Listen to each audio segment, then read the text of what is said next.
Welcome to Saroja kitchen தமிழில். இன்றைக்கி பாதாம் லட்டு எப்படி செய்யறதுன்னு பார்க்கலாம். தேவையான பொருள் பாருங்கள். பாதாம் நான் வந்து 1 கப்பு பாதாம் எடுத்துருக்கிறேன். பேரிச்சம்பழம் விதையில்லாத நீக்கின பேரிச்சம்பழம் 1 கப்பு எடுத்துருக்கிறேன். இது வந்து உங்களுக்கு ஆளி விதை, உங்களுக்கு வந்து இது நாட்டு மருந்துகளில் கிடைக்கும் இந்த ஆளி விதை. நான் இது வந்து ஒரு 1/2 கப்புக்கு எடுத்துருக்கிறேன்.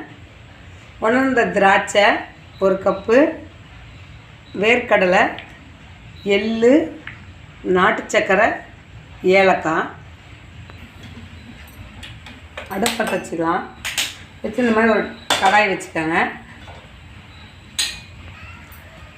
கடாய் வந்து நல்லா காஞ்சிருச்சு. நம்ம இந்த டைமில் வந்து பாதாம் வறுத்துக்கலாம்.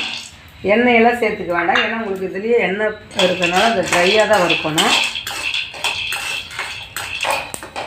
பாருங்கள், இந்த அளவுக்கு வறுபட்டுருச்சு. நம்ம இந்த டைமில் வந்து அடுப்பு சிம்மில் வச்சுக்கலாம். வந்து வேறு ஒரு பாத்திரத்தில் மாற்றிக்கலாம். அடுத்தது நம்ம ஆளி விதையை வறுத்துக்கலாம்.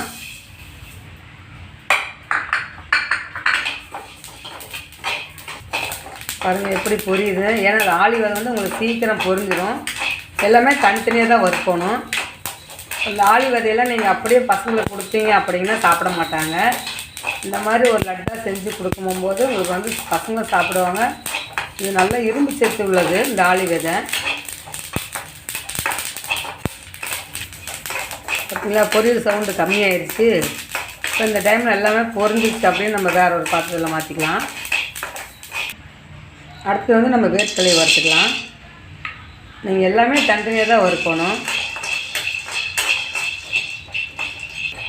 இப்போ இந்த வேர்க்கடலையோட நான் வந்து ஏலக்காய் ஒரு 2-3 ஏலக்காய் எடுத்துருக்கிறேன். வாசனைக்காக தான். உங்களுக்கு ஏலக்காய் விருப்பம்னா போட்டுக்கலாம், இல்லைன்னா விட்டுறலாம்.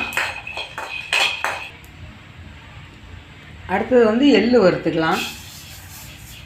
கருப்பெள்ளு, வெள்ளெள்ளு, உங்களுக்கு எந்த எள்ளு இருக்குதோ அந்த எள்ளை சேர்த்துக்கலாம். ஆனால் இருந்தாலும் கருப்பெள்ளு தான் வந்து ரொம்ப நல்லாயிருக்கும்.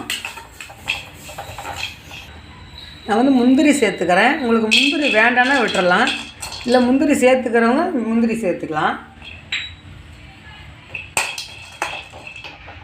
பாருங்கள், முந்திரி இந்தளவுக்கு வறுபட்டுருச்சு. நம்ம இது ஒரு வேறு பாத்திரத்தில் மாற்றிக்கலாம். அது நம்ம எல்லாமே வறுத்து ஆற வச்சுருக்கிறோம். அது எல்லாமே நல்லா ஆறணும். கொஞ்சம் கூட உங்களுக்கு சூடு இருக்கக்கூடாது. அப்போ தான் வந்து உங்களுக்கு நல்ல பவுடர் ஆகும். ஒரு 10 நிமிஷம் இதை ஆற விட்டுறலாம். பாருங்கள், எல்லாம் ஆறிடுச்சு. வேர்க்கடலையும் தோலெலாம் நீக்கி இந்த மாதிரி வச்சுட்டாங்க. தோலோடு வேண்டாம் உங்களுக்கு, ஏன்னா பாதாம் வந்து தோல் நீக்க முடியாது. அதனால் வந்து பாதாம் தோலோடு தான் இருக்கும். நம்ம போட்டு மிக்சியில் பவுட்ரு பண்ணிக்கலாம். பாதாம் சேர்த்துக்கலாம். அடுத்தது வேர்க்கடலை. அது கூட நம்ம வேர்க்கடலையோடு போட்டு வறுத்த ஏலக்காய் ஒரு 3 ஏலக்காய். வந்து எள்ளு சேர்த்துக்கலாம். இப்போ வந்து நம்ம ஆளி விதை சேர்த்துக்கலாம்.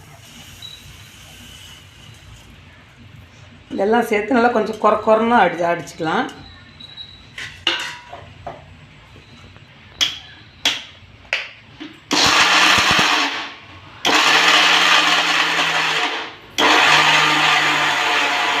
பாருங்கள், உங்களுக்கு இந்த மாதிரி ஓரளவு கொரப்பாக இருந்தால் போதும். நம்ம வந்து இப்போ வந்து இதை வந்து பாதியாக தான் சேர்த்துக்கணும், ஃபுல்லாக சேர்க்க முடியாது. கொஞ்சம் பாதி இதில் எடுத்து வச்சுட்டு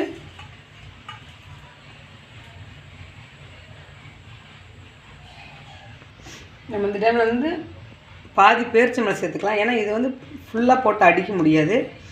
அதனால் பாதியாக சேர்த்துக்கலாம். பாதி வந்து உணர்ந்த திராட்சை சேர்த்துக்கலாம். உங்களுக்கு வந்து நாட்டு சக்கரை இருந்துச்சுன்னா நாட்டு சக்கரை சேர்த்துக்காங்க, இல்லைனா கருப்பட்டி சேர்த்துக்கலாம், வெல்லம் சேர்த்துக்கலாம். இல்லை சுகர் பேஷண்ட்டுக்காரங்களாக இருந்தால் எதுவுமே சேர்த்துக்க வேண்டாம். இது இனிப்பு சரியாக இருக்கும். பாருங்கள், உங்களுக்கு எந்த அளவுக்கு வந்துருச்சுன்னு.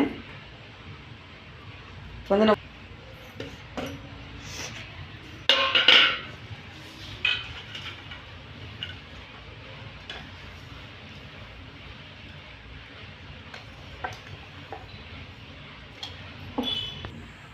பாருங்கள், எல்லாமே பவுட்ரு பண்ணியாச்சு.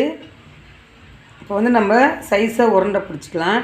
ஏன்னா வந்து ரொம்ப எண்ணெய் அதெல்லாம் எதுவுமே நீங்கள் விட்டு பிடிக்க வேண்டாம்.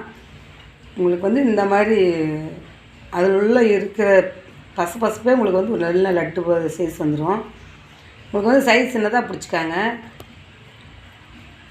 ஏன்னா அப்போ தான் வந்து பசங்களுக்கு காலையில் நேரம் இந்த மாதிரி கொடுக்கும்போது சைஸ் சின்னதாக இருந்தால் காலையில் நேரம் பசங்களாம் சாப்பிட்டுட்டு கிளம்புவாங்க ஸ்கூலுக்கு. நீங்கள் வந்து சாப்பாடு சாப்பிடல, பசங்க அந்த மாதிரி சாப்பிடாம போடுறாங்க, பட்னியாக போடுறாங்க அப்படின்னு நினச்சிங்கிறவங்களுக்கு இந்த மாதிரி ஒரு லட்டு கொடுத்து காலையில் ஒரு டம்ளர் பால் கொடுத்தா மத்தியானம் வரைக்கும் உங்களுக்கு பசங்களுக்கு பசிக்கவே செய்யாது. பசங்கன்னு இல்லை, பெரியவங்க எல்லாருமே சாப்பிட்லாம். இப்போ வேலைக்கு போகிற அவசரத்தில் அவங்க சாப்பிடாம போவாங்க. அவங்களும் இந்த மாதிரி ஒரு லட்டு சாப்பிட்டாங்கனாவே போதும். சுவையான பாதாம் லட்டு ரெடி ஆயிடுச்சு. இது எப்படி இருக்குன்னு செஞ்சு பார்த்துட்டு கமெண்ட் பண்ணுங்கள்.